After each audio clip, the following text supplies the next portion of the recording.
Iran का प्रस्ताव, जो पहली शर्त है, ईरान के खिलाफ कोई नया आक्रमण नहीं होगा। असलियत क्या है? सीजफायर के बीच भी ईरान पर हमले हुए हैं। दूसरी शर्त है, हॉर्मूज पर ईरान का कंट्रोल होगा। इसकी असलियत यह है कि अमेरिका यहां टैक्स देने पर तैयार नहीं होगा। अमेरिका नहीं चाहता है कि हॉर्मूज से शिप गुजरे तो कोई उस पर टोल दे। तीसरी शर्त है, सभी परमाणु और आर्थिक प्रतिबंधों को हटाया जाए जो अमेरिका ने लगाए।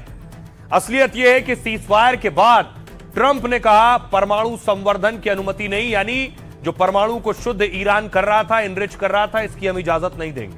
लेकिन यह शर्त का हिस्सा है। चौथी शर्त, जब्त $100 बिलियन वापस मिले ईरान को, जो बैंकों में फ्रीज थे उनके। अमेरिका ईरान के साथ मिलकर इस पर बात करने की बात कर रहा है। पांचवी शर्त है, सभी दूसरी तरह के प्रतिबंधों को हटाया जाए जो सैंक्शंस ईरान पर अमेरिका और दूसरे देशों ने लगाए। इसकी असलियत यह है कि टैरिफ और सैंक्शन राहत पर बातचीत करेगा अमेरिका। छठी शर्त है, मिडिल ईस्ट से अमेरिकी सेना वापस हो। सैन अड्डों पर जो ट्रंप की सेना मौजूद है, इस पर असलियत यह है कि अमेरिका शायद ही इसके लिए तैयार होगा, क्योंकि उसके वहां सैन्य अड्डे। सातवीं शर्त है, लेबनान समेत सभी मोर्चों पर युद्ध की समाप्ति हो, यानी लेबनान में जो इजराइल हमले कर रहा है वो भी समाप्त हो। असलियत यह है कि इजराइल के लेबनान में हमले अभी भी जारी। आठवीं शर्त है, संयुक्त राष्ट्र सुरक्षा परिषद यानी यूएनएससी के सभी प्रस्तावों को समाप्त किया जाए। इस पर असलियत यह है कि ईरान को हथियार देने वाले देशों पर 50% टैरिफ लगेगा। नवा प्रस्ताव यह है, बोर्ड ऑफ गवर्नर्स के सभी प्रस्तावों को समाप्त करना है, यानी अमेरिका ने ऐसा भरोसा नहीं दिया अब तक इस शर्त पर। और आखिरी और 10वीं शर्त है, ईरान को हर जाने का भुगतान हो, जो भी जंग में नुकसान हुआ है वो पैसा ईरान को दिया जाए। इसकी असलियत यह है, ट्रंप कह रहे हैं जंग से हमें खुद भारी नुकसान हुआ है। सुनिए जरा क्या कुछ कह रहे हैं अमेरिकी रक्षा मंत्री और अमेरिकी उपराष्ट्रपति, दोनों को सुनिए। हमारे पास मिनटों में ईरान की पूरी अर्थव्यवस्था को पंगु बनाने की शक्ति है। ईरान ने दया का रास्ता चुना। ट्रंप ने उन लक्ष्यों को बख्श दिया क्योंकि ईरान ने भारी दबाव में आकर सीजफायर स्वीकार किया। नए ईरानी शासन ने समझ लिया था कि समझौता उस भाग्य से कहीं बेहतर था जो उनका इंतजार कर रहा था। हम ये सुनिश्चित करेंगे कि ईरान इस सीजफायर का पालन करे, साथ ही बातचीत की मेज पर आकर समझौता करे। हम डटे रहेंगे, तैयार रहेंगे, सतर्क रहेंगे। हमारे सैनिक रक्षा के लिए तैयार हैं, आक्रमण के लिए तैयार हैं और किसी भी क्षण फिर आरंभ करने के लिए तैयार हैं। राष्ट्रपति ट्रंप चाहते हैं कि उन्हें बातचीत की मेज पर लाया जाए, लेकिन अगर ईरान ऐसा नहीं करता तो उसे इसकी भारी कीमत चुकानी पड़ती। उन्होंने हमें ईरान को भरोसे में लेकर बातचीत करने को कहा था। मुझे लगता है कि ईरान ने सही फैसला लिया है। तो सवाल यह है, शर्तें तो लंबी चौड़ी हैं, लेकिन क्या उन शर्तों को माना जा सकता है? क्या अमेरिका मानने को तैयार है? और शर्तें नहीं मानी जाएंगी तो सीजफायर कैसा? क्योंकि ईरान की रिफाइनरी पर अटैक हुआ है। ये तस्वीर आप देख रहे हैं, ईरान की ऑयल रिफाइनरी पर हमला हो गया, सीजफायर के बाद अटैक हुआ है।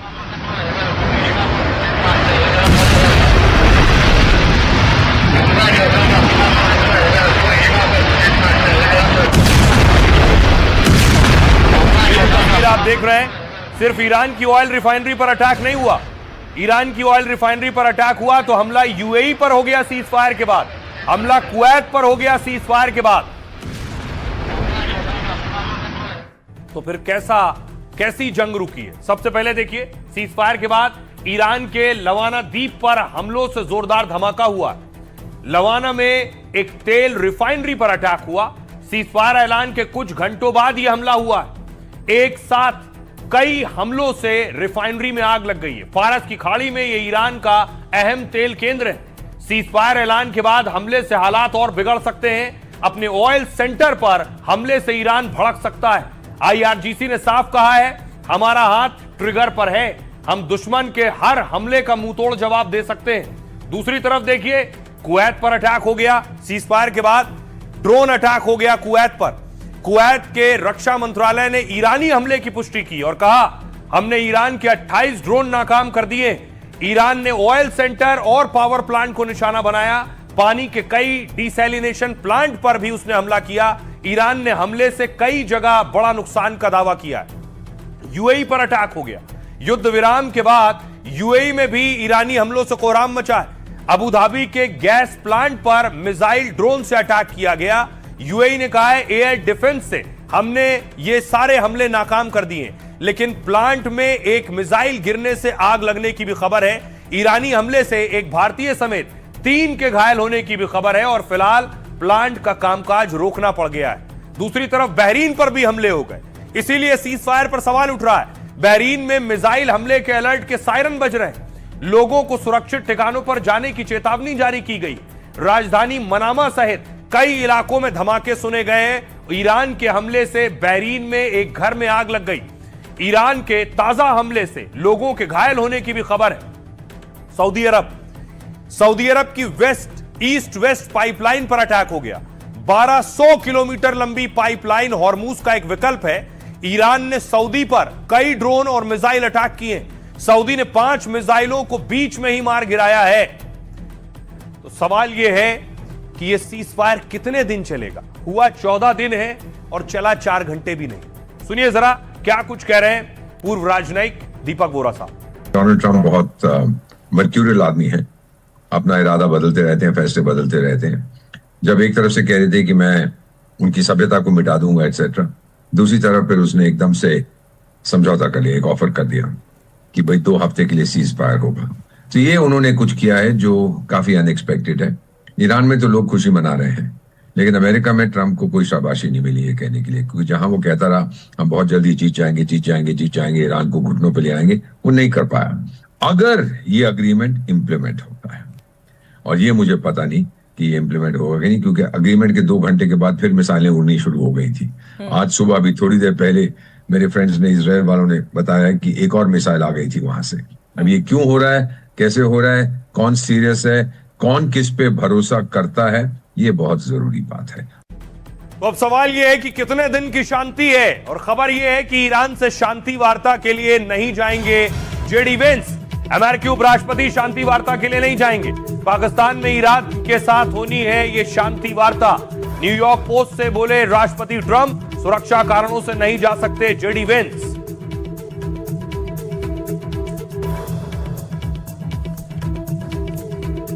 तो अब सवाल यह है कि 2 हफ्ते के लिए कागजों में ही सही जंग रुकी है, उसके बाद तेहरान में जो हालात हैं वो ठीक नहीं है। कितने दिन जंग रुकी है ये भी कोई नहीं जानता। ये तेहरान की तस्वीर आप देख रहे हैं। जंग के बाद चारों तरफ तबाही का मंजर, तबाही का आलम नजर आ रहा है।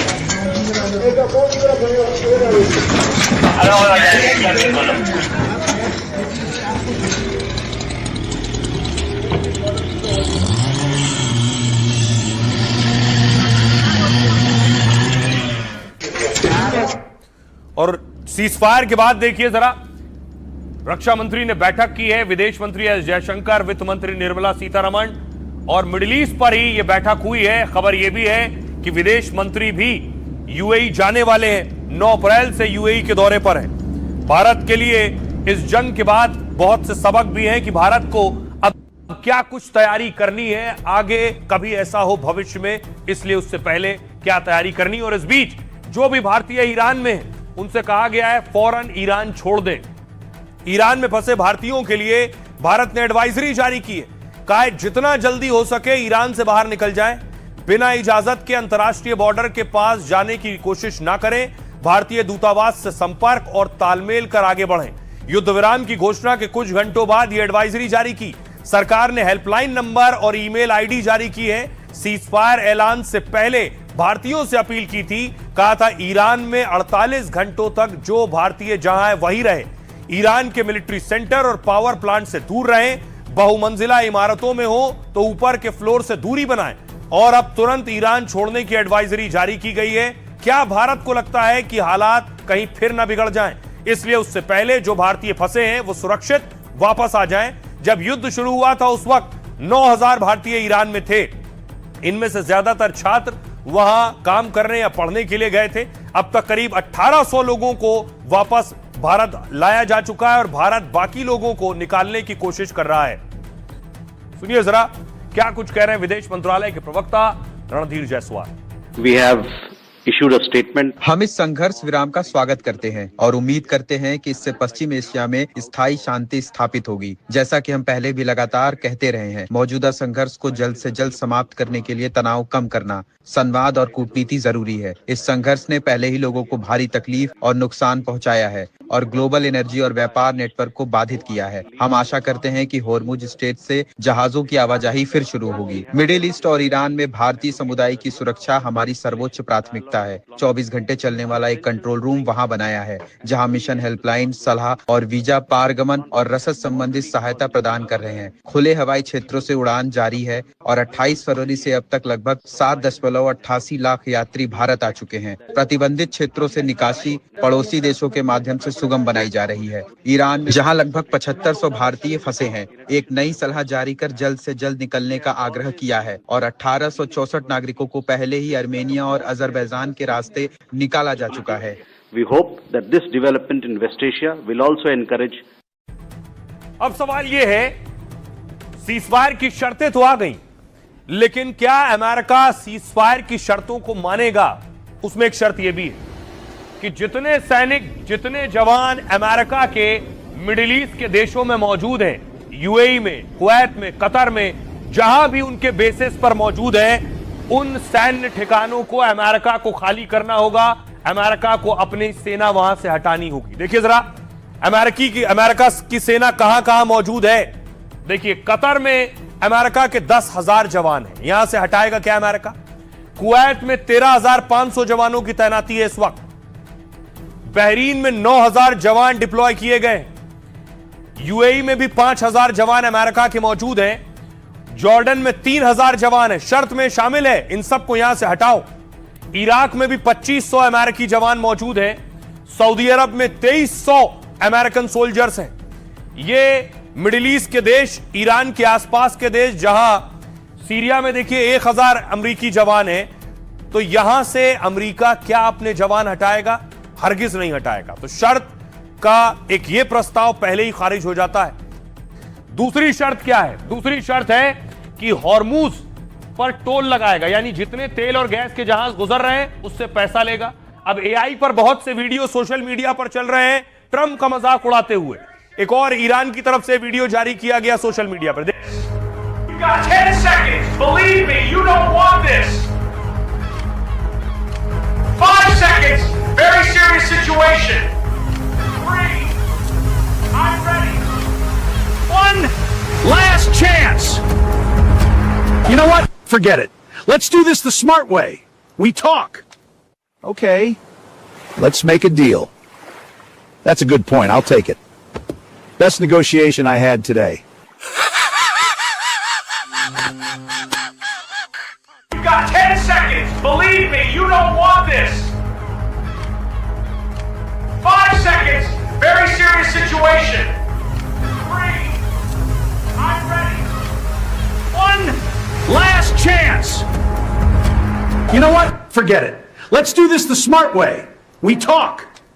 Okay. Let's make a deal. That's a good point. I'll take it. Best negotiation I had today. You got 10 seconds. देखिए जरा, ये हॉर्मुज से जुड़ा हुआ है, जहां से तेल और गैस के वेसल निकलते हैं। ईरान ने अमेरिका के सामने हॉर्मुज को लेकर भी शर्तें रख दी। ईरान ने साफ किया है कि हॉर्मुज पर पूरी तरह उसका कंट्रोल होगा और जब तक सीजफायर रहेगा तब तक हॉर्मुज रूट खुला रहेगा।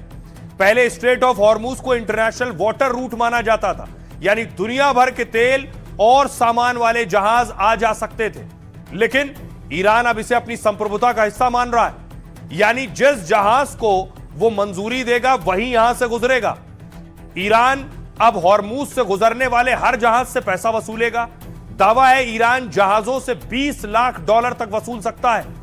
भारतीय करेंसी में यह करीब 16 से 17 करोड़ रुपए होंगे और बताया जा रहा है कि ईरानी सेना इसका पूरा जिम्मा संभालेगी।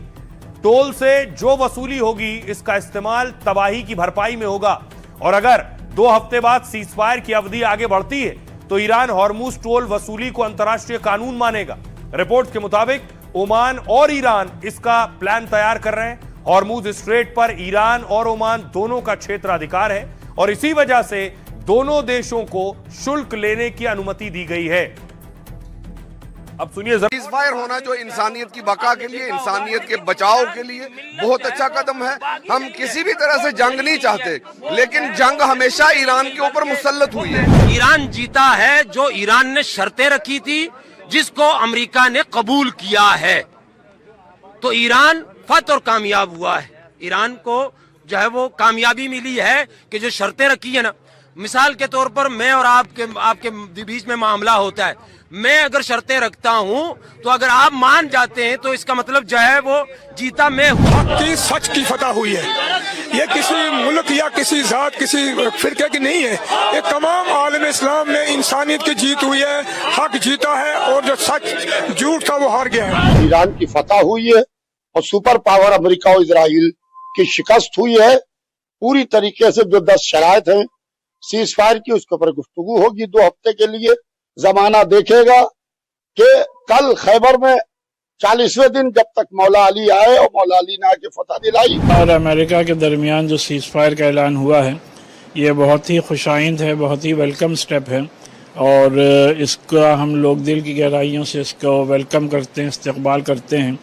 और ये न सिर्फ ये कि इन ममालिक के लिए बल्कि पूरे अरब खित्ते के लिए और पूरे मुल्क, पूरी दुनिया के लिए एक बड़ा ख़तरा ये जंग बनी हुई थी। सबको मुबारकबाद देते हैं, ईरान जीत गया है और मैं ये समझता हूँ ये दुनिया के लिए एक गुड न्यूज़ है कि एक दहशतगर्द और एक गुंडा कि जो पूरी दुनिया में आतंक मचाया था, ईरान ने उसके ऊपर लगाम लगाई और सुपर पावर को घुटनों में लेके आ गया, घुटनों पे लेके आ गया। आज ईरान ने उनकी 10 पॉइंट्स जो थे उसको अमेरिका ने एक्सेप्ट किया। उसकी बिना पर ईरान ने ये जंग 2 हफ्ते के लिए सीज किया। इसको हम तमाम आलम इस्लाम को मुबारकबाद पेश करना चाहेंगे। अब सवाल ये है, सीज फायर पर दुनिया क्या कह रही है? खासतौर पर वो नेता जो शुरू से इस जंग के खिलाफ थे, जो शुरू से चाह रहे थे ये जंग ना हो। उनमें एक आध नाम नहीं है। दुनिया के बड़े बड़े नेता, चाहे वो पुतिन हो, चाहे वो मैक्रो हो, जो इस जंग के खिलाफ थे। मेलोनी को ऐसा माना जाता था अमेरिका के करीबी, लेकिन इस दौर में मेलोनी खुद भी जंग के खिलाफ रही और जिनपिंग भी। पुतिन और जिनपिंग पर तो यह भी आरोप लगे कि रूस और चीन साथ दे रहा था अब तक। देखिए जरा दुनिया के नेता क्या कह रहे हैं। रूस कह रहा है ईरान जंग में अमेरिका इजराइल बुरी तरह हारे।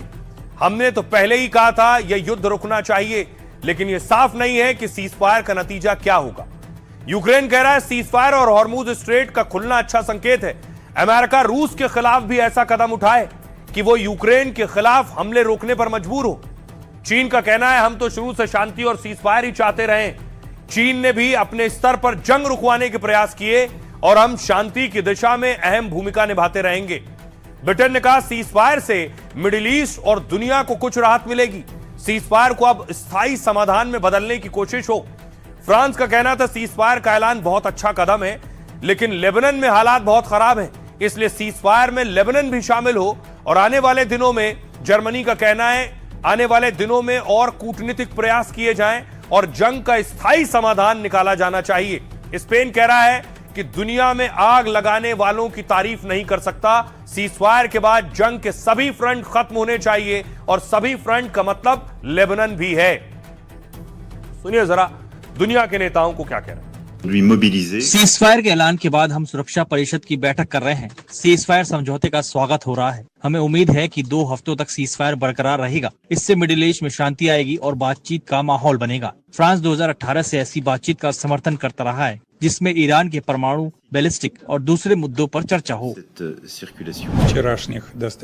धमकी भरे बयान के बाद दुनिया भर में तनाव था। हम सीज फायर का स्वागत करते हैं। मिलिट्री एक्शन बंद करने का फैसला सही है। हम नहीं चाहते कि ईरान में किसी तरह के हमले हो, वहाँ के पुल प्लांट पर कोई हमला हो।